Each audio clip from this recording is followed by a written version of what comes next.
And we're live. Welcome back, everybody.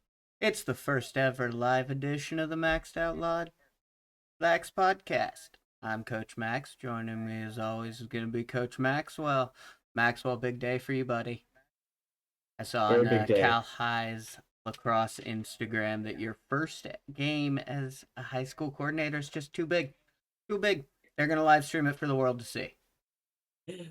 They just can't handle, they need all the viewers they can get. The stands at Cal High just aren't big enough. Apparently the crowd was down the line. They had down the street. There's the line down the street waiting to get in already up ahead of the night. They brave the rain out there. I've got some local sources saying tailgate lines have now interrupted school. Yeah, I can't confirm nor deny, but those are what the sources are saying. I've heard a few of the same things. I'm trying to stay out of it a little bit. Just keep myself focused on the game. I'm psyched. Like you said, it'll be my first time.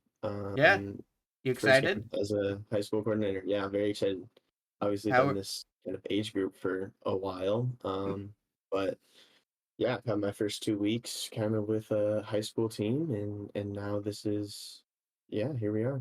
I know playing EBAL teams is never easy. How you guys feeling? How you looking? Yeah, that was definitely kind of a point that we tried to talk to the kids about a little bit this week. Last 2 days ahead of the game. This opponent is someone who's used to playing some big name teams, some big time teams and stuff. Their division's a lot stronger than ours, and so is their conference. So we just told our boys that they're gotta want it. They got to be ready to go. These guys are going to be big, fast, and strong. We don't have the deepest team, but we have a really smart team.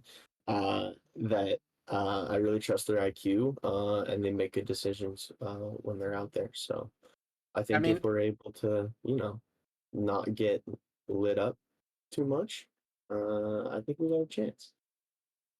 I will say this time and time again. IQ is the great equalizer. Right? If you don't have a lot of players, if you've got a short bench, if you know when to go and when to hold it, you've got everything you need. No, you're not wrong. Yeah, I've got another week and a half before we kick off, but it should be interesting. Not bad. I've maxed out. What's up, Peach? Peach hopping in chat, former teammate of Maxwell, player of mine. Yeah, former fellow record breaker as well. Set the single season goals record at Dominican last year. Rocky did need IQ. Might have to get him in. Rocky definitely needed IQ. Rolk is a buddy of mine. I do a wrestling podcast with. Fellow streamer. Been playing a lot of Hell Divers for the sake of democracy recently. I know you're getting into that, Maxwell. I'm trying to get you to get in on this. I'm trying to get Teach to get in on this, actually. Speaking of. Well, check him out. He's been streaming it like every day. He's in chat, so I'm sure he'll let you know when his next stream is. Please do. But hopping in, quick hit, just kind of to get into it because it happened last week. PLL Championship Series at the St. James in Virginia. Overall thoughts? What'd you take? Did you get to watch it? Kind of. Unfortunately, the West Coast timing and schedule, a lot of it was when I was practicing or, coaching or having privates and stuff. And then again on the West Coast, it was a very early game on Monday for the championship. So I honestly slept through the championship on Monday. Slept through an incredible game. Obviously, overtime. I wonder if anyone on Twitch is streaming this game yet. A couple of insane saves in overtime to preserve overtime. There's actually a lot of people playing it. But I thought it was great. I think the Sixes product on the field is incredible. I think it's great. I think it's too short. It comes and goes. It's Wednesday to Monday. Like it's gone in 5, 6 days right after the Super Bowl. Like I think next year with the I think they said next year the Super Bowl is going to be a week later, so they might have to look into rearranging. I think when they do it, and the first opening day is Valentine's Day. It was a tough day. And a shout out to all those lax wives and girlfriends. Yeah, and the lax girls too. Like, I think it was awesome this year. They had the women's All-Star game. I think that was incredible. I think implementing more of that in the women's sixes would be great. But I think they need to, I don't know if it's adding more teams or spreading it out a little bit more, but make it at least like a full week maybe, or at least like a Monday to a Sunday. You might get more actually nationally televised games. You only had 3, I think. Um, I think that's kind of tough. If you're gonna have this, I think if you're gonna have this extra little piece of lacrosse, I think it needs to be accessible to everyone immediately. Because that's kind of the point of it, right? You know, is getting this more exposure, especially in a time like this. So I think like having only 3 games, like I think it just needs to be more broadcasted in that sense. I think it could just be. It is such a good on-field product, and the Sixes players are so good that I think having just a little more of it, a couple more games, having it a little bit longer, and maybe spread it out from the Super Bowl, and like NBA All-Star Weekend was all weekend as well. Like you're competing with the biggest sporting event in the US, and then the All-Star weekend of one of the biggest, if not the biggest league in the US. I think that's a tough weekend and a tough audience to be competing with when we're trying to grow and we have such a good spectacle. Just push it back a week. Yeah, so here's the issue with that. Most of these guys have day jobs. Yes? Mm-hmm. Yeah.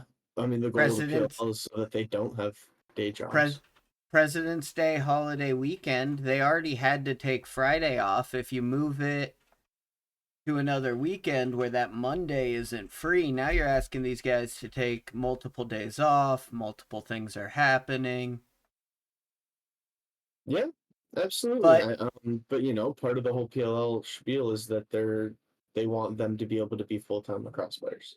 Absolutely, but until we do that, we do have to find these yeah weekends that we can do them in a better manner. I think why not make it a multiple weekend tournament?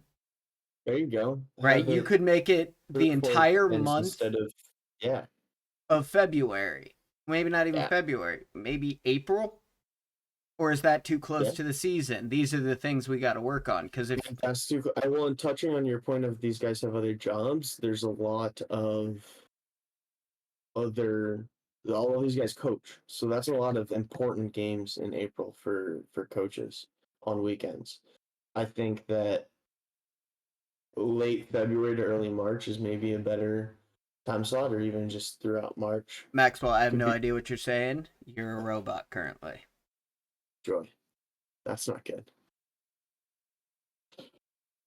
Oh, maybe it was just me. Try again. Can you hear me now? I'm going to go ahead and reset my headset so you can keep talking to the audience. Oh, goodness gracious.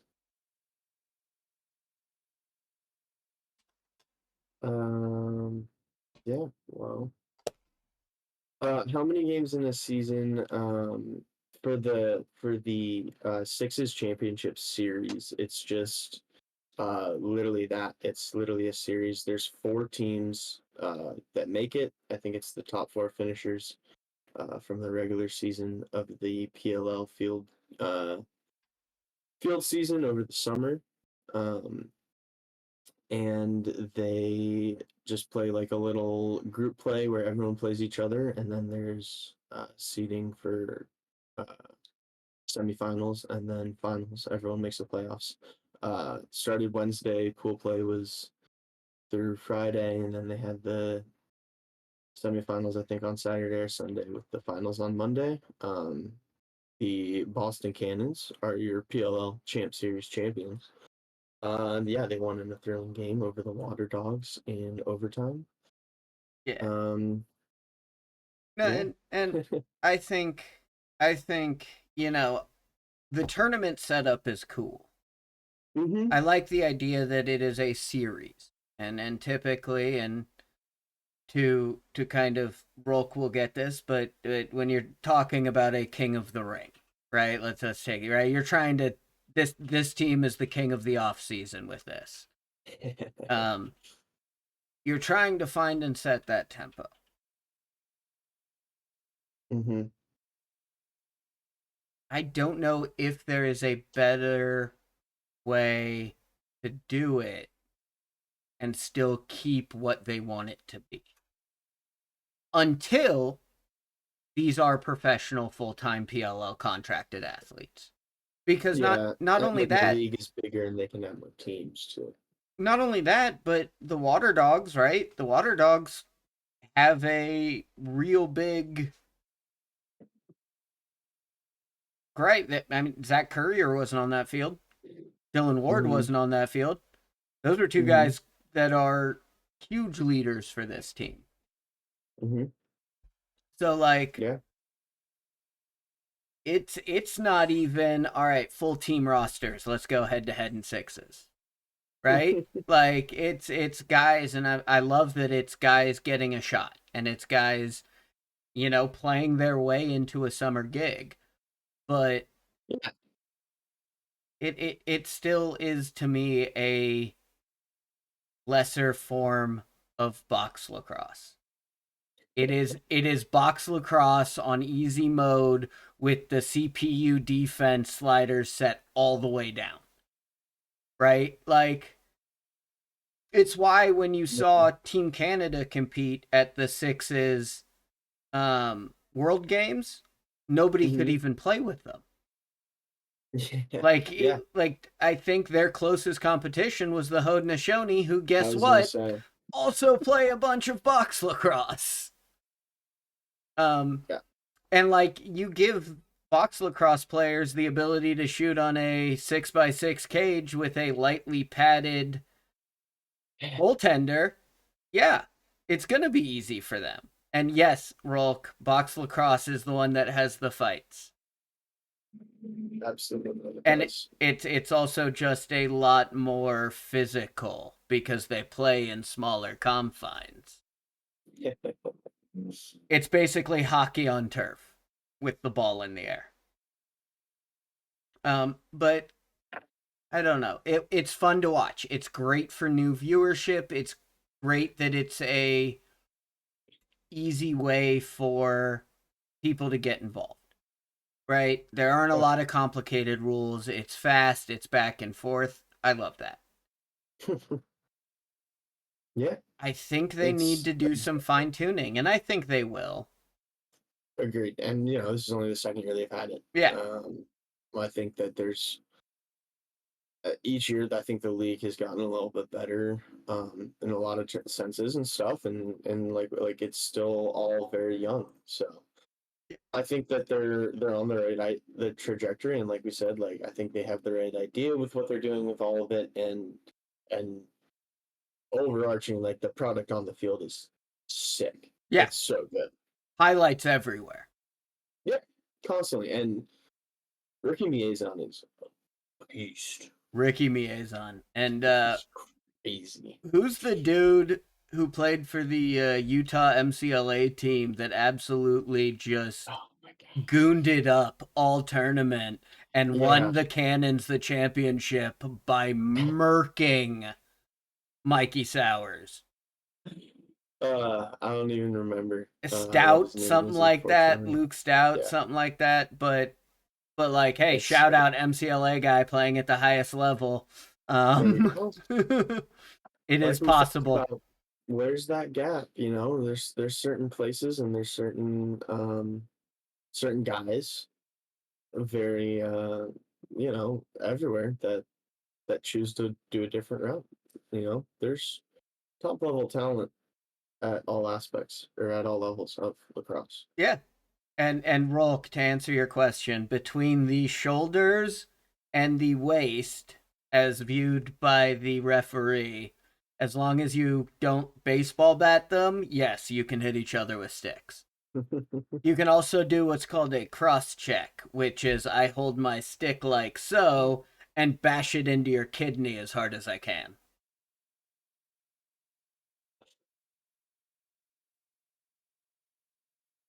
If you want to see checks, I don't know, YouTube defensive highlights. There's undoubtedly some good ones. No, Rolk, you would be a huge fan of lacrosse. I've tried to tell you this. Lacrosse. Yeah. Is he a fan of the 3 a.m. Japanese wrestling too? He has become a fan of the 3 a.m. Japanese wrestling. All right, we're on live stream. We've got a dead time, but fun story time. One of me and Maxwell's favorite stories. One of our very best. I was coaching a elite travel lacrosse team at a tournament in San Diego, and Maxwell was joining our group as a understudy coach, along with doing our social media campaigning. Yes, sir. Now, the issue with this was the guy we worked with didn't really account for Maxwell's sleeping arrangements and decided to put him in a room with me and his other college coach. Neither one of us were. Shout out Coach Casey. Shout out Coach Casey. Neither one of us were sharing a bed with Maxwell. So we piled a bunch of. No, we all sorts of rules, all sorts of red tape. So we decided to pile up a bunch of blankets and pillows in the corner for Maxwell to sleep on like a dog. He was the pet. So that's unfortunate. I was much more giving than Coach Casey. I want that noted. And Coach Casey was Maxwell's position coach. So I just want that noted. Yeah. Well, considering the amount of pillows a hotel usually puts on a single bed, I think I only had about 2 pillows. They may have both been from you. I mean, Casey needs something to cuddle with at all times. I get it. It's cool. A couple things. But I've always had trouble sleeping, so I tend to sleep with something on. So I was flipping through the channels, and New Japan Pro Wrestling happened to be on one of these hotel channels at like 2:30 a.m. Maxwell wakes up, undoubtedly because he was sleeping on a floor with no padding. And he looks at this television, looks at me, looks back at the television, and are you watching Japanese wrestling? I look at him, I go, yup. He goes, oh, just okay. Japanese wrestling. It was like Japanese luchador wrestling. Yes. They were full out luchador mess, and this Japanese announcer was just going in. And I just remember one dude in a bright pink outfit, bright pink tights, and he had a pink mask. It was great. It was. That same trip, our entire team got stuck in an elevator at a Buca de Beppo restaurant. Had to get the fire department called.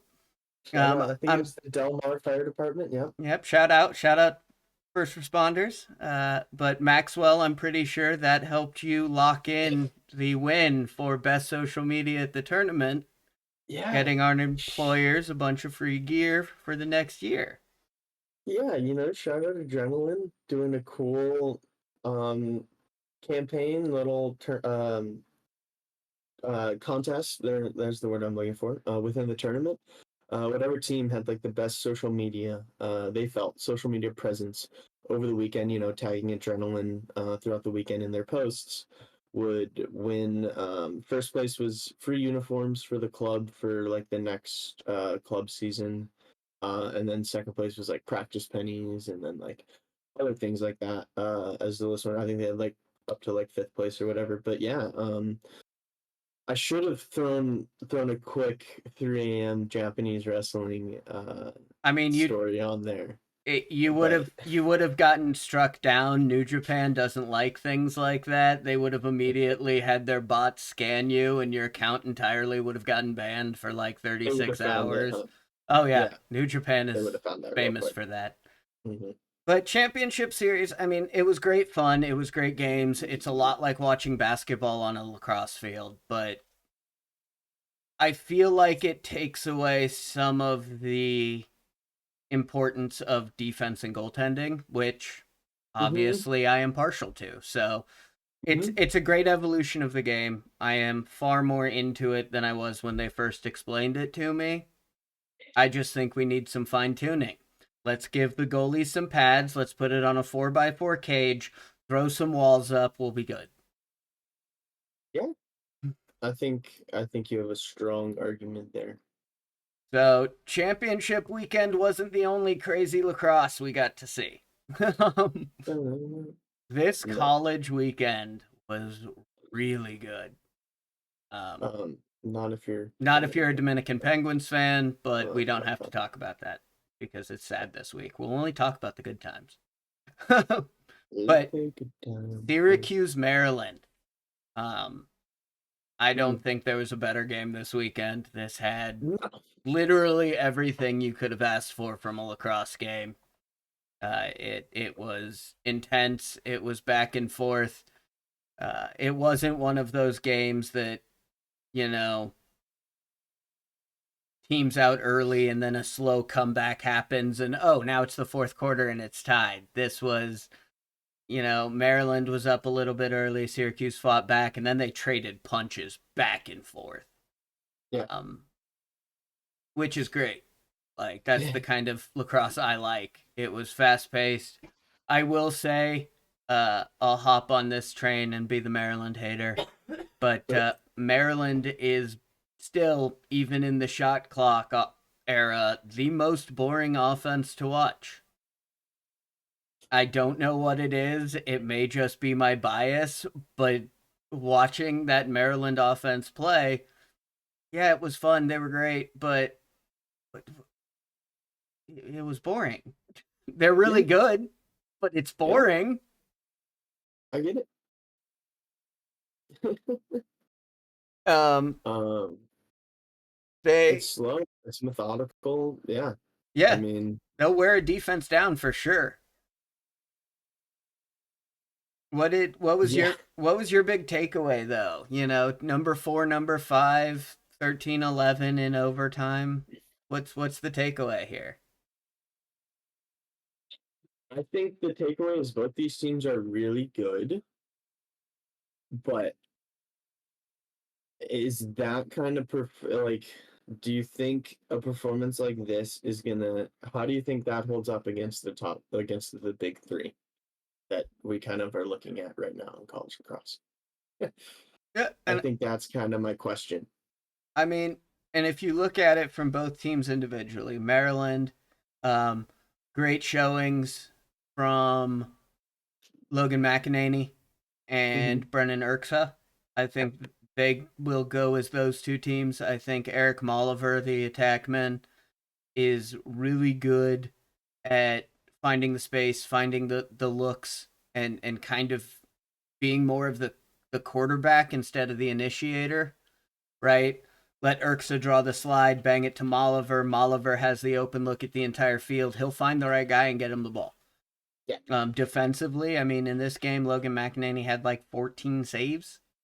Mm-hmm. That's that against this offense. That is very good. Like that is why they won.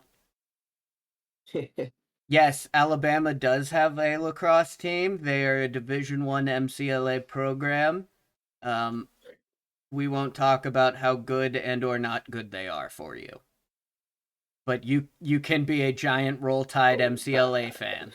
It is totally respectable.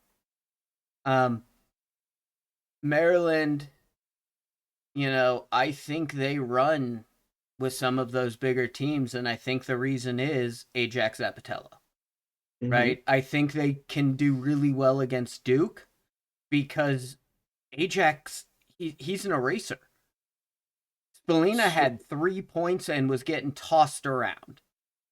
And not to mention that McEnany made some good saves against him. Absolutely. Like it wasn't that Spallina was absolutely getting demolished or anything. He got his too, but it was a bigger aspect of he wasn't getting it as easily as it had come. Which, he's a sophomore. It's going to be a growing pain. Watch out for the sophomore slump, but I don't think he's going to hit that. I think it's just one game. And that I think you're right. And that kind of leads me to, I think maybe Syracuse is back, but I think they're still going to be more back next year. I think they're still maybe a little bit young. Well, so just offensively. Offensively, I completely agree. The reason I think this is the year they have to go. Will Mark. It is really hard, and I don't know what they have in the pipeline. I don't know if they've brought in big name recruits and Will Mark just, hey, learn from this guy for a year and then it's your job kind of deal. But I think he was kind of the biggest thing that was the downfall of Syracuse in the game. I mean, you're going to be playing for a top 10 Division I team. You cannot have sub 50% performances. Yeah. Like point blank. Especially in a game like this where maybe you have sub 50 against a team where you only see 10 shots. And yeah, it's unfortunate. But if you're playing Maryland, you cannot go sub 50 in a game that matters. Yeah. Like it's one of those things that's hard to encapsulate, but like I don't think Will Mark played his best game. Yeah. And I think if he does, Syracuse wins it. I think either one of these teams can run with and potentially beat any of the top 3. I also think the top 3 would have an advantage over both of them. Yeah, I think it's one of those things where, like, when you say 7 out of 10 times, those top 3 are beating these 2 teams. Yeah. The big 3 right now in lacrosse world would be Notre Dame, who's the defending champion, brought back a lot of really good guys. Kavanaugh. Yeah, both the Kavanaugh brothers, Jake Taylor, Eric Dobson. UVA, who is one of the most fun teams Cavs, to watch. And then Duke, who has pretty much unanimously the best lacrosse player. I don't even know if you can now just put college lacrosse on Brennan O'Neill. The man won the MVP of the World Games Championship game. This is like, do we have to now put he's the best lacrosse player right now in the world? He was the MVP. There's an argument to be made. There is. Speaking of Duke, very much say he's straight up the best offensive player. I'll give you that, maybe pretty easily. That's fair. Speaking of Duke, when do they actually play a game that matters? Because this early season, my friend, they beat St. Joe's and they beat Bellarmine, but like I want to see them have a test. Yeah. They beat Bellarmine. Which, it's coming. I mean, when? March 1st when they play Penn? Yeah. March 3rd when they play Princeton, which is a team we're going to talk about because I watched their first game. Both of their freshmen. What's his last name? I know, but the one with the K? Nerby? Is that? No. Something like that. I would have to read it. So when we talk about them, I will. But talking about one of those big 3, they played in an exciting game. Virginia. Great game against Richmond. And I think the big thing about that game for me that stood out is Richmond belongs. Like, I've watched them twice this year, and they have been in knockout, drag-out games with Maryland and Virginia. Unfortunately, they came out 0-2, but neither one of those games you can say, Oh, they didn't belong on that field.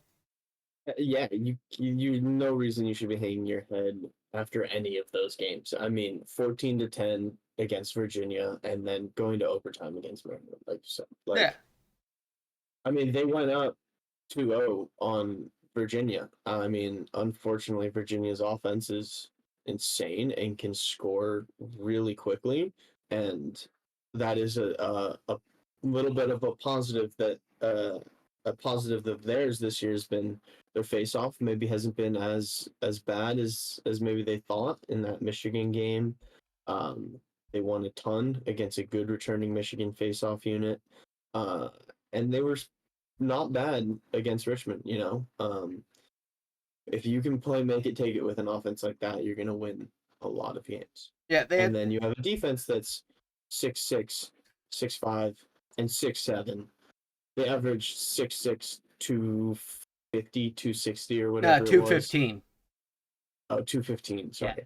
That makes way more sense. Rolk, I went the wrong way. you would love Virginia's defensive line as your like receiving core at Alabama. That's how big those guys are. They are D1 lacrosse players. And then Matthew Nunes has looked, I would like to say, sick in cage so far this year. Not sick, but I think he's looking solid, and I think he's going to be as good, if not better, than he was last year. Yeah, I mean, if he can go 55% every single game, I think that's a year you take out of Nunes with this offense. Mm-hmm. And that's what he was. He was 12 saves, 10 goals against. Like that's a 55% day. That's a solid day in net. Yeah. You know, shout out to Dalton Young and Aiden O'Neill though. I think they're becoming some of my most, looked at players in terms of who are those next level guys you aren't necessarily always going to hear about. Sure. But they played really well, and then I thought the Richmond goalie, Vigway or something. It's Vig with an I. I thought he was standing on his head. Made some saves. He made some saves. McCabe had a couple. Shout out to Payne Cormier. Yeah. He now all-time leading goal scorer at Virginia. And anyone who wants to call the COVID year into question, he has less games played than everyone else in the top 5. So there you go. And breaking Doug Knight's record, which has stood since for the last 25 years. Yeah. You know, that and if you're holding a record, let alone a scoring record at Virginia, you're doing something right. You are a good lacrosse player. Yeah.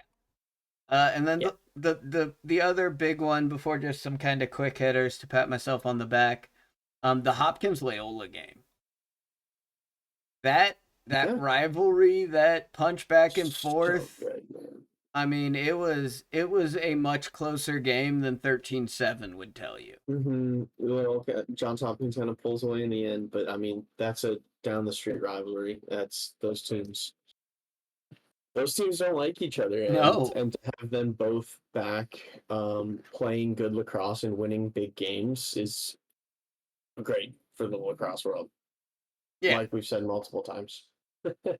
And again, another shout out. I mean, Luke Stout, that game would have gotten away from them, but he made 17 big saves. Mm-hmm. Shout out to the goalies. Always shout out to goalies. But yeah, just some other ones. I watched Princeton and some of their Manhattan game, and then their first game. I forget who it was against. It was Monmouth. Yeah. They've got a pair of freshman attackmen from Georgetown Prep, and those two are just tearing people up. And Nate Kabiri. Yeah, like, dude, holy hell, what a combination to recruit together. Like, watching that, I saw a highlight on Instagram of Kabiri, and it was he was 21, and clipped like with alongside 20 that move, his little roll back to the righty from this weekend, and it was him doing like the same move in high school. It was sick watching that translate, and something he's worked on, and maybe we got a new signature move coming out of the Ivy League. That kid is look nasty. Right? It's going to be this year's Joey Spallina BTB. That or the Kavanaugh jump turn. Yeah. But that's some of the coolest stuff to see is just it's absolutely the evolution of the athleticism and the creativity these kids have now they're is crazy. awesome. Another weekend, another Ohio State game where their opponents cannot score 10 on them, which is a plus, but I think that streak's going to end at 4 this weekend. And we can kind of use that to transition into this weekend and the games coming up. But UVA versus Ohio State is this weekend. And this Sunday, 1 p.m. This may be the epitome of a offense versus defense battle. Yeah, here we go. This is going to answer the question now that pops into your mind. Is Ohio State legit? Is their defense legit? A lot of people had them right on the bubble. Here we go. They get a real test. And as UVA needs to make sure they don't take them lightly. I know it's a Big Ten school. Ohio State has been down the last couple of years, but it's a big school. They're gonna, they want to succeed well. They want to do well and succeed. So they're going to be hungry for a game like that, especially after they've gotten off to a hot start. They want to prove themselves and keep it rolling against one of the big three. Yeah, and I think this is the third straight game for UVA against a Big Ten opponent, if I'm not mistaken. Because they had Utah. No. Second. Virginia? Yeah. Or not Utah, No, Michigan. Richmond. Michigan. It'll be their second of three. Yeah. Michigan was first, and then Richmond is not. You're thinking of Rutgers is. Oh, okay. That red R Big Ten school. Yeah. No, Richmond is not a Big Ten school, but 2 of 3 so far. See how they do against what I grew up in. When you talk about football, my allegiance is the Big Ten. True. Northwestern. You now have to. UNU. So yeah, we've also this weekend some of the ones that I'm excited for. Princeton, Maryland. Talking about those two freshmen. Like I think this is going to be very interesting because who you put where against this attack line is going to matter a lot. Right, you've got Kabiri, you've got Burns, and then you've got Coulter Mackesy, who's a junior, but he is feasting off the fact that now defenses are having to place other players other positions.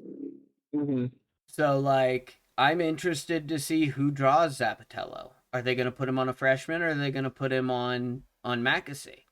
Are they, what are they going to do? And how do these freshmen come into a game against the number 4 team in the country? Because that's going to be a big ask of them.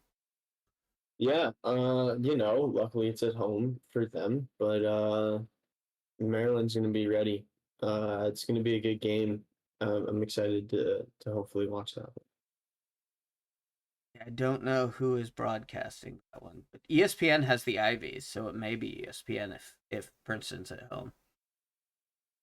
I think Princeton's at home, maybe Maryland.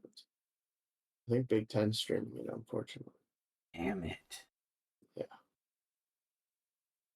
Okay. Yeah. That's all right. Maryland's at home, so it'll be on Big Ten Network, like a bunch of losers. My fault. So, reverting back to my other point, we'll see how the freshmen respond going into Maryland, having to play the number 14 in the nation.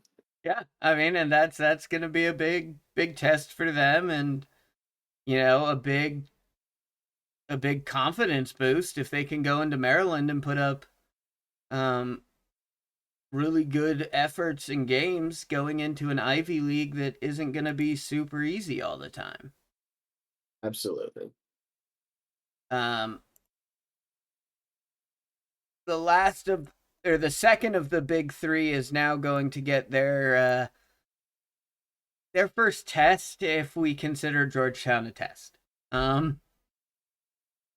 haven't been able to throw the dirt onto Georgetown season yet, but dear Lord, is it close?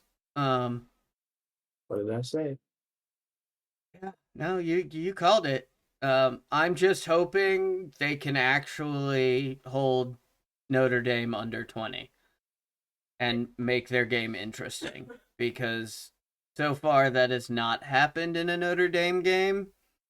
And they played Cleveland State and Marquette. Yeah, that's what I'm saying. Like, I don't know what the Notre Dame team is yet because they've been able to just do everything super vanilla. Yeah, but this is it for vanilla after. Yeah, I mean they're Georgetown, Maryland, Ohio State, Michigan, Syracuse, Duke, Cornell, North Carolina, Virginia. Oh yeah. They don't play many games, but they make them count. That's for sure. Goodness gracious. Yeah, they get them in. Yeah, that'll be interesting. A couple others that I did want to mention real quick. One that I think will be interesting that we don't have on our list, but that Loyola Rutgers game could be really fun. Be interesting, just kind of like that mid-tier could be a fun game. See what Rutgers is like. Loyola looking to bounce back after losing a big rivalry. They could come out hungry and they could put a whooping on that Rutgers team if they come out slipping. No, absolutely. They could. I don't foresee that happening, but they could. They could. I think it'll be a good game. Yeah. No, absolutely. And then another one you definitely wanted to highlight, I know, is UNC Hop. Holy crap, this game's gonna be awesome. Battle of the Baby Blues. Yeah, the two teams I can never keep straight on the same field at once is going to be terrible for my brain. Here we go. Hopefully one of them's wearing like one of their black jerseys. But, yeah, right? Like you just need to remember which one's in the black jersey and which one's in the whatever. Yeah, if I get a white and baby blue versus a baby blue and white, I'm done. I am suing. I'm suing everyone. But no, that's going to be a great game. I mean, it's kind of old age and treachery versus youth and vigor. Yeah, man. Talk about another couple of young hitting the field for the first time attackmen over in North Carolina. Yeah, and I mean even their old guy, or their their mainstay is Logan McGovern, but Duffy and Petromall are gonna be. They've been killing it, and the interesting thing is 6 of their top 7 scorers are all listed as attackmen. I was just thinking the same thing. It was the same with it wasn't 6, but Princeton, like 4 of their top 5, and like maybe it was like then the 6th one was too. A lot of guys listed as attackmen and getting run. I'm assuming getting runs out of the box. Yeah, I'm pretty sure they just. I mean, they've taken the philosophy of the 4th best, 5th best attackmen are, probably offensive midfielder players. Are 3 or 5. Speaking of which, Virginia, 1, 2, 3, 4, 5, 6 of their top 7 as well are listed as attackmen. Yeah, and I mean it's a new trend. I mean, if you look at Syracuse, Sam English was an attackman at Princeton, transfers over, and now he's playing in the midfield. Like, yep, it's one of those things that you're starting to see a lot more. Yeah, Jack is running through the box for them so far. Their top scoring midfielder is a transition guy with 3 goals and 2 assists.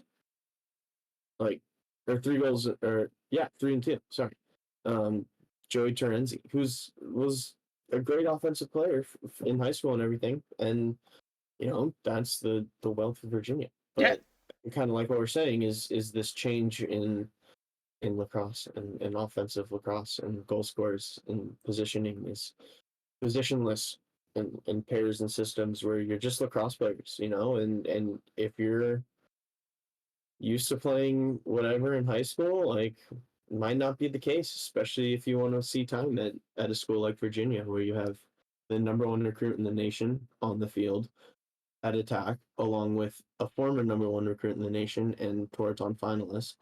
And then next to them is the leading goal scorer in the history of Virginia lacrosse. Yeah, So not bad.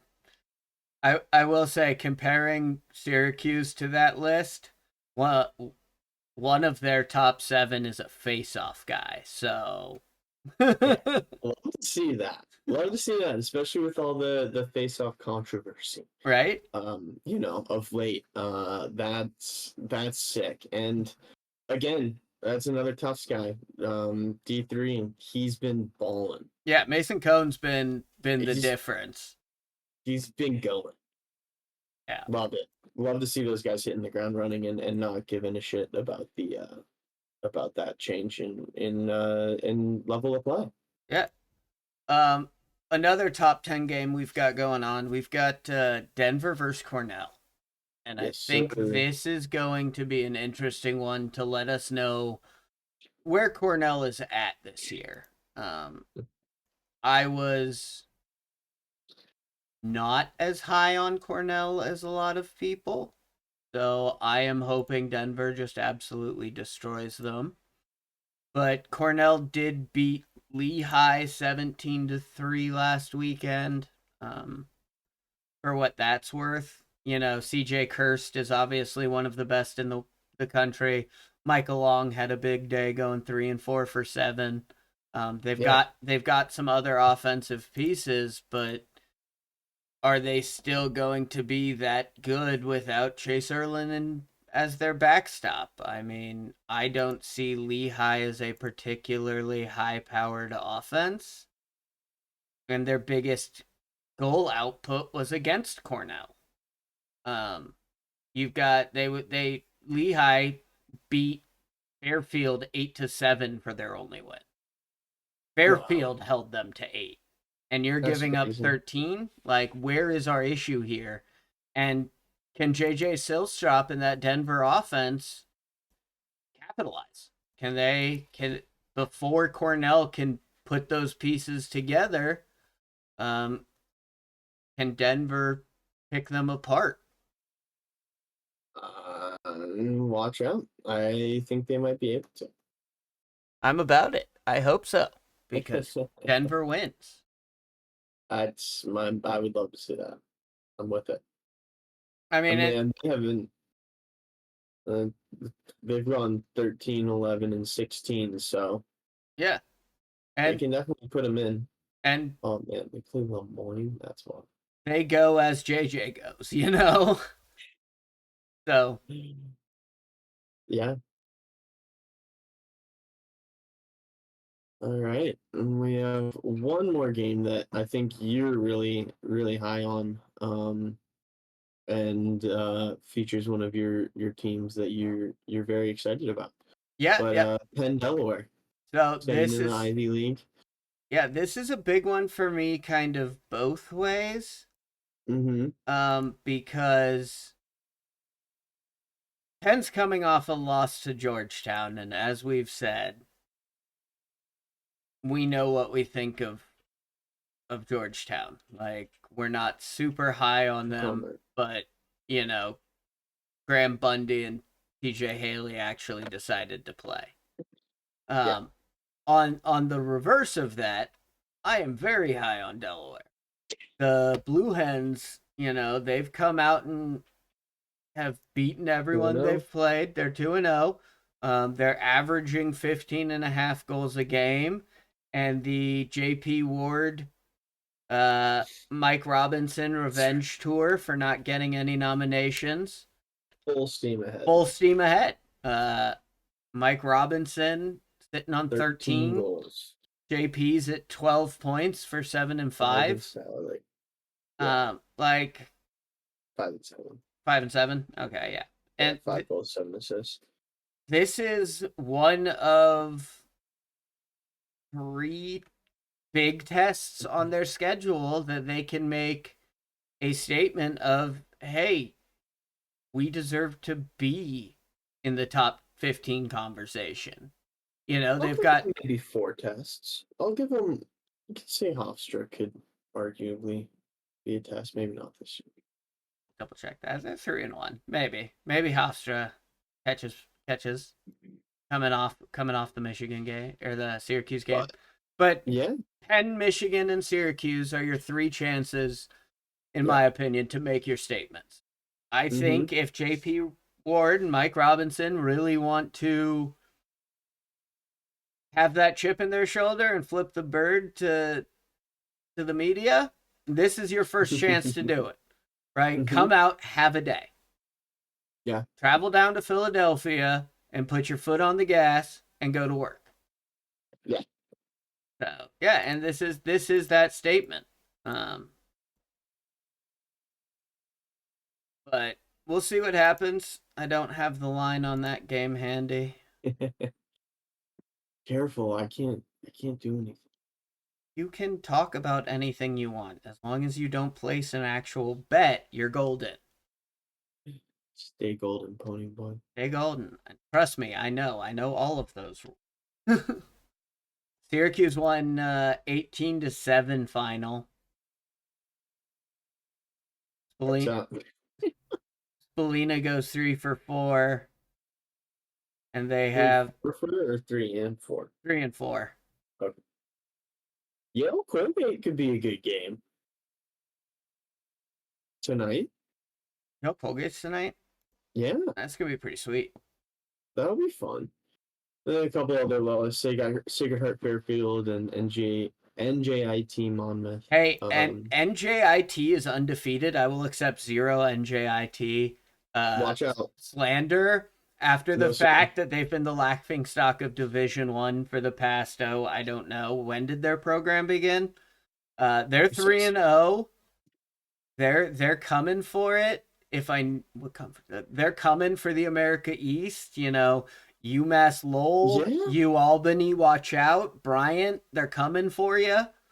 That Bryant team, I was, a little bit surprised they lost to Harvard. I think Harvard kind of showed up. But we were texting during that Boston U game, and they looked way better than Boston did. They did. They're sitting at 2-1 again, American East. They don't have the toughest schedule in the world. I think that Bryant is someone definitely who could win a bunch of games and have a really good record, this year, and then make some noise in the America East there. Yeah, Merrimack, one of my former teammates' brother plays for Merrimack. Shout out the Barnes family. Go Casey. Is he still at Merrimack? Mm-hmm. Oh, nice. Yeah. So that's the games for this weekend outside of the big D2 schedule we're both super excited for. The RMAC Royal Rumble going down in Southern California this weekend. Big one. Got, a couple more real tests. I will not be making the trip. But yeah, we'll see. We had a tough game this past weekend against a very good, very solid Concordia Irvine team who won the MCLA last year. And they have a really good squad. They got a big roster.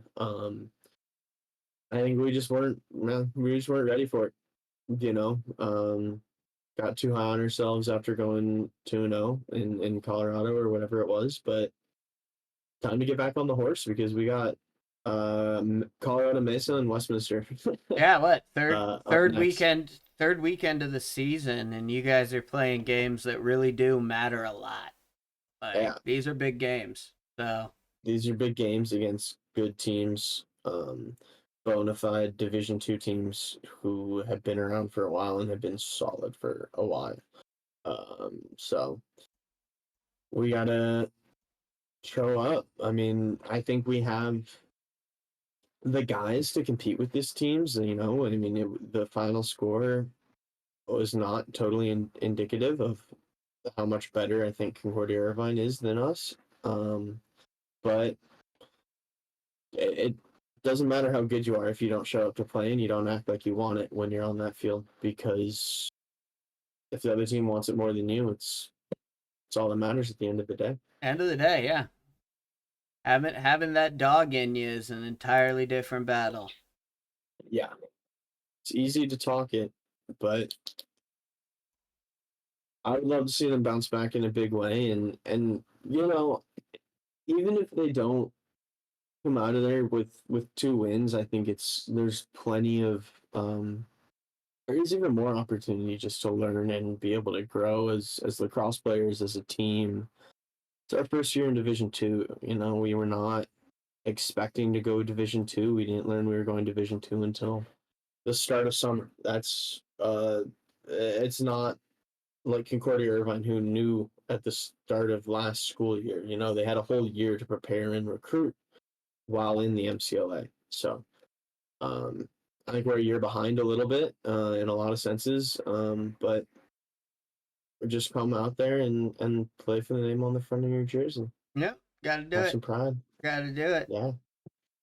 Well, that's all I had. Do you have anything else you wanted to talk about, Maxwell? No, I don't think I got I don't think I have anything else. Um it's a great time of year for lacrosse. There's more coming up. We're finally getting to some college games that, start to mean something. We get us get into some ACC play, some Big Ten play and stuff. Obviously we got games like Syracuse for Maryland this past weekend, but yeah, everyone should just be watching lacrosse. Pay attention to lacrosse. Yeah. Go have fun. The games, if you don't have ESPN or whatever, tons of long highlights and full games get posted all over YouTube and stuff. Just go absorb the game. Just try to get out there and enjoy it. Yeah. Where can they find you if my followers want to come? Oh, if you guys want to come annoy me, I'm Pierce12 on Instagram. Not super exciting. Nothing crazy happens. We're getting our socials up and running for the podcast, and then you'll be able to reach me through there. I think Coach Max, I think you have that off the top of your head. Yeah, we have. We have our Instagram. It's the Maxed Out Lax Pod on Instagram. So Rolk, to answer your question, Rolk asks, how many RKO sellies do we see this season, and is it frowned upon? To answer the first part of that question, it entirely depends on the coach, and kind of the situation. I believe in celebrating everything. I think Maxwell can attest to this. I mean, if you aren't doing it in your opponent's face and you're just having fun with your friends, I, as a coach, wouldn't frown upon it. If it happened on the sidelines, I definitely wouldn't. I wouldn't care. I'd think it was awesome. Is it time for my favorite selling? Quick story time. You can, yeah. I mean, it takes 2 seconds, Yeah. but it's junior year. I think it was junior year of high school. Me and my buddy, my partner in crime, maybe this was senior year actually. But attackman, Wesley Yost, we were in the first quarter. We lit up our opposing team. I won't say the school, but we were able to put in a handful in a row, and we were kind of talking shit to each other, but right on the front of the crease, saying just to each other how easy it was to score, how it was Swiss cheese and goal, all those good things. Stick set high was free. The goalie, unfortunately, may have started tearing up a little bit and asked the ref to ask us if he could get us to stop. But the ref just kind of looked at him and shrugged and said, "They're not doing anything. I don't know what you want me to do," because we were talking to each other. You got to be smart with it. You got to be smart about how you're getting in your opponent's head, guys. How you chirp matters. Ways to fuck with them without getting a flag. And there's a prime example. Talk positive to your buddies in a way that makes the other team feel bad about the way they play, and maybe you'll win a game or two. Yeah. But how many of the RKO sellies? I'd put the over and under at 3.5 and probably take the over. Yeah, I think that's fair. Yeah. I mean, they aren't common, but they're also not uncommon. Yeah, it's not. I mean, I think we might get more corn on the cob or the gun shooting at the glove falling through the air. I think my money, well, my theoretical money, I'm not doing anything, Hey. would be on one of those. Yeah. Would be on the over on one of those. Yeah, I could see the dead fish making a comeback too. Dead fish making a comeback. I've definitely seen some good like bench press style ones on the sideline. There's always some good ones. See, my favorite will always be the bobsled team. Yeah, getting a good bobsled. Always love a good canoe or kayak. Yeah, a group going. That's one of my favorite on field. That not Adrenaline, the Under Armour All American game from, I don't know if it was 2015 or 16 or whatever it was, where they scored and then they like the whole offense hit the line and they hit the kayak. Or the canoe. That was fun. And that's the thing, right? You got to celebrate. You got to have fun with it, because if you don't, what's the point? What's the point of doing things if you're not gonna have fun? Yeah. So I'm gonna start winding us down. As always, like, comment, subscribe. These will be going up on YouTube and your favorite podcast purveyors or places to listen to. Check audio Apple options. Yeah, check Spotify. I think Google Podcasts is shutting down, so don't check there out of April. But thanks. It's been a good time, Maxwell. We will same bat place, same bat time next week. Good luck. And I will be watching tonight. So we'll throw that stream link out there if anyone wants to watch. Yeah, I'll post that on Instagram. I'll share that. To coach Cal High. Woo! I don't get to. I do get to actually face off against another former teammate of mine, Ryan Dixon. Is he coaching at Clayton Valley? He's coaching over at Clayton Valley. Nice. Unfortunately, I do not get to coach against Cole Ramsey. I did lose to him over the winter break with my advanced team and his snipers team. I will admit that, unfortunately. So you didn't got the best of me. You didn't call Coach Casey and get a game? For the sake of a doubt, I think Joe thought better of that decision. Probably a smart play, but I mean, yeah. They've only got like 3 All-Americans on the team. It's fine. Just 2 D1 defensive commits. You've got this. Ain't nothing but a peanut. Yeah, they'll be fun to watch this year. I got guys I've coached against and played with, playing all over the Bay this high school season. So it's gonna be a good time. And like I said, playing your alma mater tonight. Yep, gonna be a good one. Thanks for swinging by, Rolk. Have a good one. I'll see you tonight. Freezy, it's not freezy in here because we're taking off, man. Unfortunately. Boo work, Rolk. So have a good one, Max. This is work. Me and Rolk do our work Thursday nights. Over on the Rolk Buster Podcast Network. Over on his Twitch channel, we talk about pro wrestling. With our buddy, his brother Freeze, who just popped in and made it freezy in here. You did catch us, Freeze. I'm just giving you shout outs. And then we are still here. So yeah, thanks. We will catch you guys next week. And remember, until next time, lax on and have some laximum banter. Peace out.